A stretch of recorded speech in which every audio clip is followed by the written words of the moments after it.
Good morning. Good morning.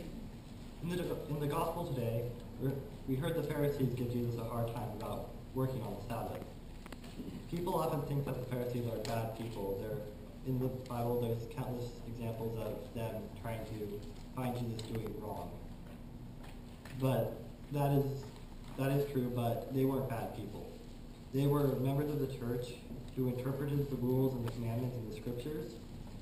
And in this specific example, they took the fourth commandment, remember the Sabbath and keep it holy, and they expanded upon it and made a whole bunch of rules to make it clear to the common people how they were to make the Sabbath day holy. And some of those rules were like not working on the Sabbath. And they were kind of the law enforcers of those religious laws.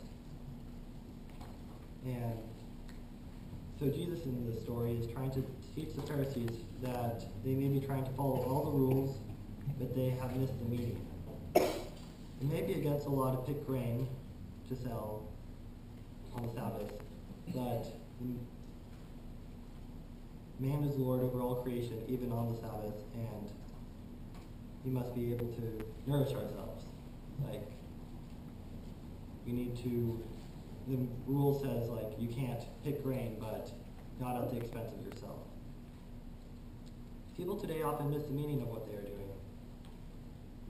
If someone, for example, is working with people in need, which is good, but grumbles or does not love what they are doing, they are not understanding the meaning of what they are doing.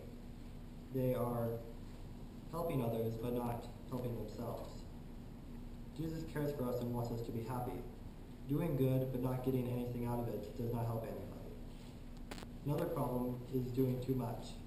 In today's society, people judge others by the number of things they get done, not by the specifics of what they did. Trying to get everything done and please everybody often gives unnecessary stress.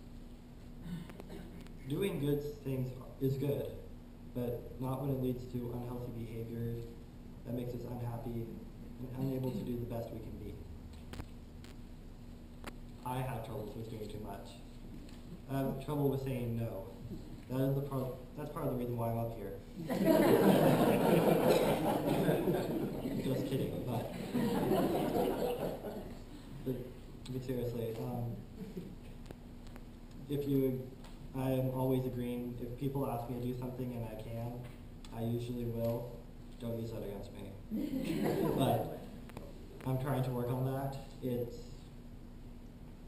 not healthy, and God wants us to be happy, and I can't do as well a job with things I do if I'm doing so much. So that's things people in the world need to work on. They need to slow down and kind of reduce the amount of work they're doing and find more meaning in what they are doing and not by how much they are doing. Jesus wants us to use our gifts that we have to help others, but not at the expense of ourselves. And I would like to invite Tori to expand on that last point a little bit.